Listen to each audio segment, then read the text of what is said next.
It's Thursday, everybody, and it's edition number 223 of 10 random Magic cards rated. I've seen a couple people in the comments sections, even lately, who are like, I wish they were truly random. And it's like, I don't know what you want. Just check it out. I'm on Scryfall. I'm just going to press random card. It's Dread Specter, only ever printed in Mirage, and illustrated interestingly by Catherine Rathke here. It's kind of neat. This is 4 mana, 3 and a black for a 2/2 Specter. Not a whole lot of Specters. Whenever Dread Specter blocks or is blocked by a non-black creature, destroy that creature at end of combat. So that's kind of neat, like a version of Death Touch. A kind of a Death. They didn't just put Death Touch on it. It's like Death Touch. It's not even that, is it? Right? It isn't. This is neat because I'm pretty sure if this ability goes on the stack, you can, did this work with damage on the stack back in the day? How did it, I'm confusing myself, even though it's a pretty simple magic card, but you know, once the ability's on the stack, again, you could like blink this or bounce it or something like that, but none of these tricks, not a single one of these tricks is worth it.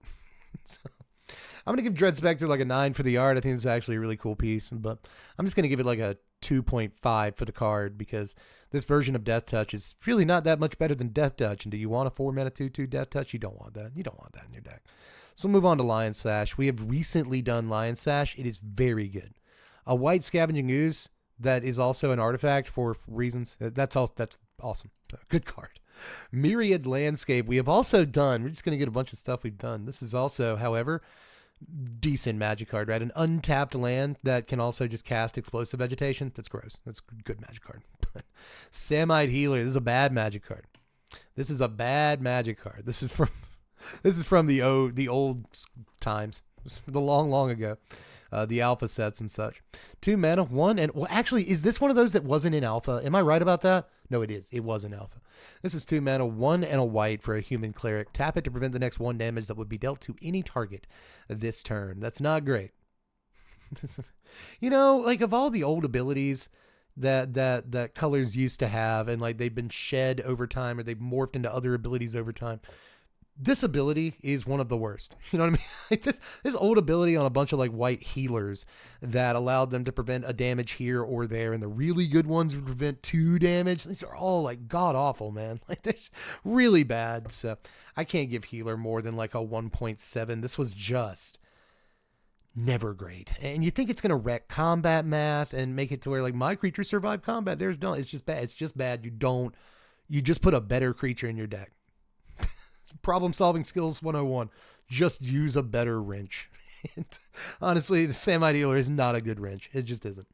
But we'll move on to Rictus Robber from Outlaws of Thunder Junction. Nice hat, buddy. That's how you can tell he's from Thunder Junction. 4 mana, 3 and a black for a 4/3 zombie rogue. When it ETBs, if a creature died this turn, you get a 2/2 blue-black zombie creature token. It's also got plot 2 and a black, so you can pay it for 3 mana and then exile it from your hand, and you cast it as a sorcery on a later turn without paying its mana cost. You can also only plot as a sorcery. You knew all this, so I'm wasting time reading the ability. You can plot this. I guess later on, like a free 4/3 is like, it's all right.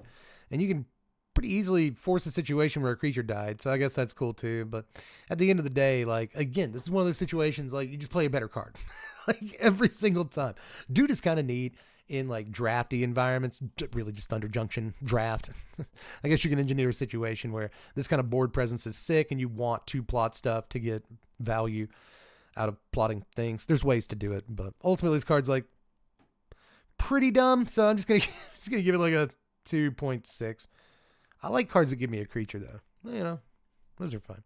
Hannah Ship's Navigator. I swear this card comes up like once every 8 videos.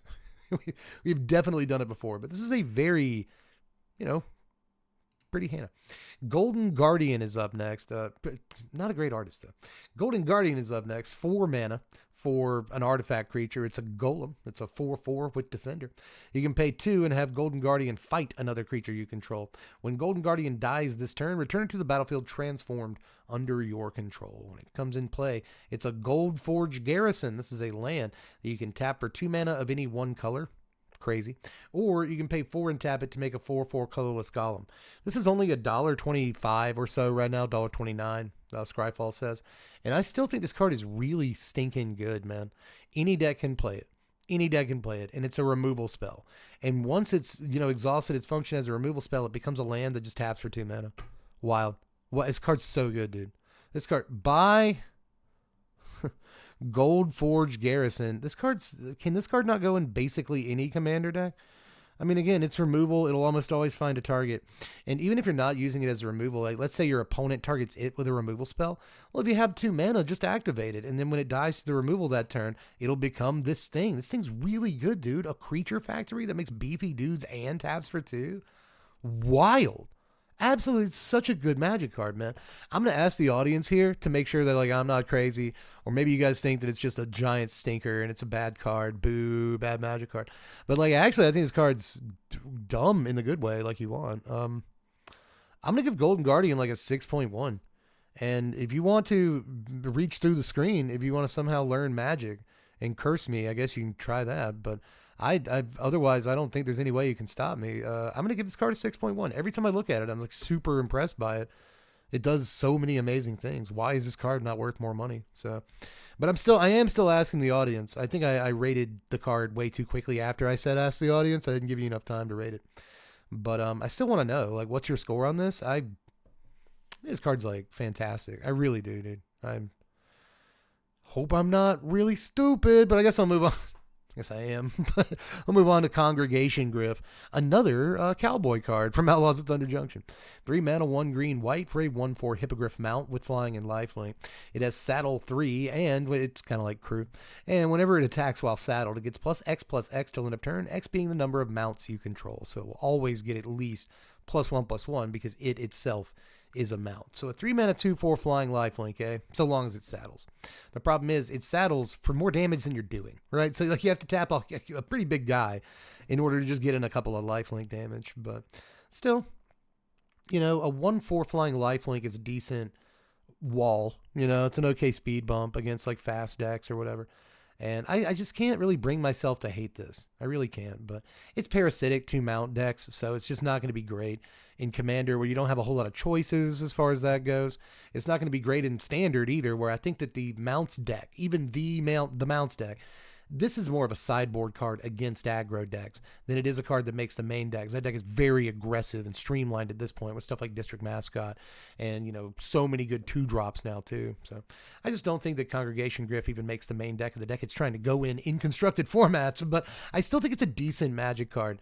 The lifelink is great on it. And again, if you are against something aggressive, card's fine. So I'm going to give this a 3.7, somewhere along those lines. Next is Akki Coalflinger. This is okay, man. It's a nice little goblin from Champions of Kamigawa. 3 mana, 1 and 2 red for a 2/2 goblin shaman with first strike.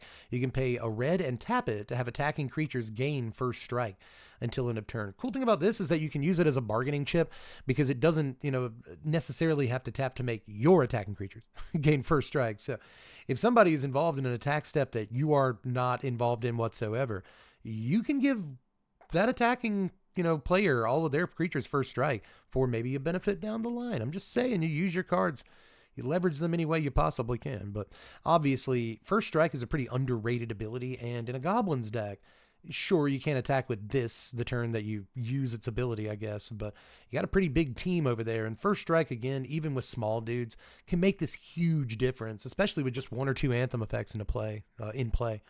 So really like this, and I've always liked the art by Natsuo too, but I'm going to have to give Akki Coalflinger like a 4.8. I don't think this quite meets the threshold I'm trying to hit, even with First Strike being underrated, right? I think there's probably better Goblin 3s, especially some of the 3s Goblins has lately are just unbelievable. So I'm not sure this is quite worth it, but if you're kind of playing like budget Goblins in Commander, I think this card is one you want to consider, so I do like it.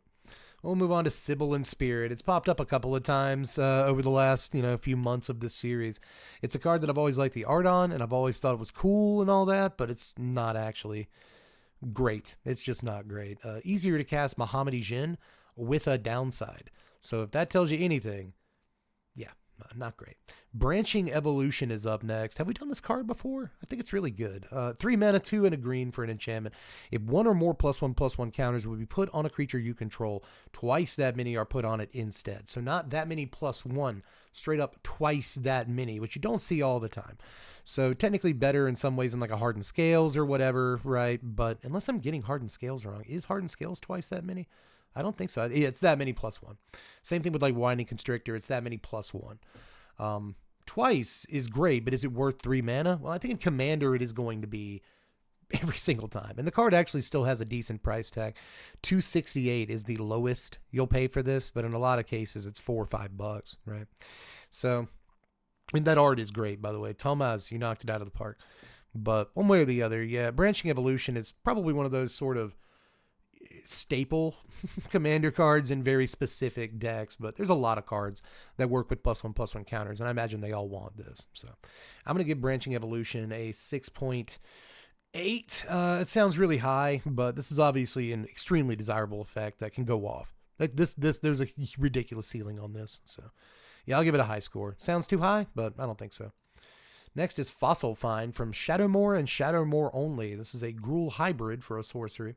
Return a card at random from your yard to your hand and then reorder your graveyard as you choose. That's kind of cute that it lets you do that. But still, yeah, this is kind of neat, actually. Especially if you only have one card in your graveyard. This gets that card back, and that's kind of a cute application.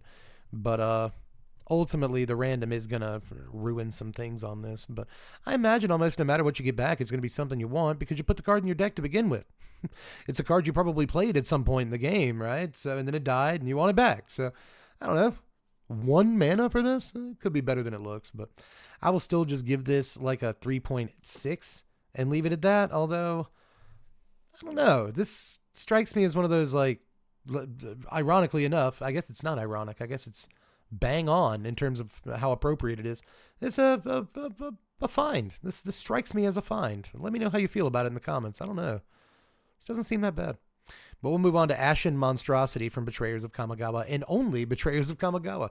In this case, I think it's because it's kind of bad. 7 mana, 5 and 2 red for a 7/4 spirit with haste that attacks each turn if able. So yeah, there's just better things you can do for 7 mana.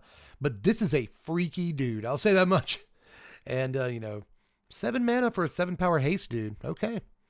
Like the turn it comes down, it can 7 your opponent just out of nowhere. And I kind of like stuff like that, but I'm not going to give it more than like a 2.6. I'm not going to do that. Blessing is up next. Okay, we can start a fight on how good this card is.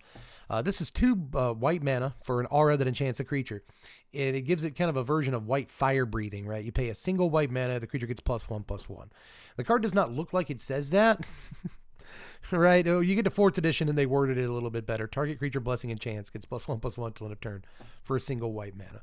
So is fire breathing worth it for double the cost if it breaks the color pie and gives a toughness boost? That's a big deal. That toughness boost is actually huge. Blessing has rocked me a couple of times in early on in my Magic life. But obviously I've not had my face rocked by a blessing in a very long time, but I'm open to the experience. I really am. I kind of like this card back in the day. I dare say that again, in these like aura based commander decks, this isn't so awful. And this could go in everything from Sithis to Ariete.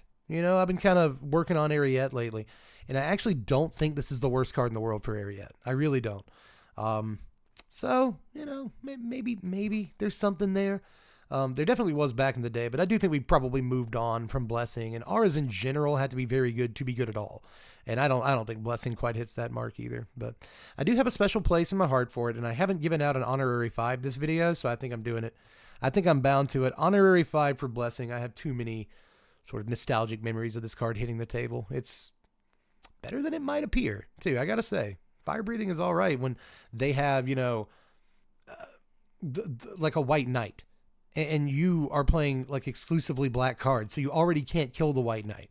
So these get through for like 6 every turn with white knight to spend all their mana.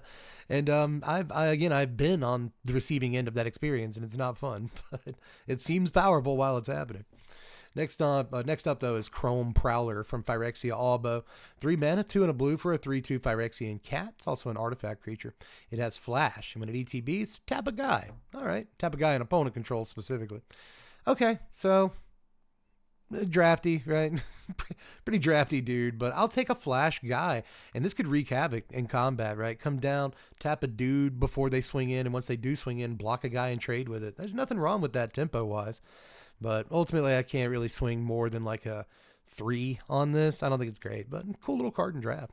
That is it for today, I believe. Oh, wow. Right as we hit the 15-minute mark. That is about perfect, ladies and gentlemen. But I will see you tomorrow. Almost the weekend. Thank God it's almost TGIAF, you know. But anyway, again, I don't realize what I'm doing. I think that I am having a series of mini strokes where I just black out and I engage in behavior that I would be not very proud of right here on camera during these videos. But one way or the other, I will see you tomorrow, and we'll see what kind of wacky hijinks we get up to. Bye.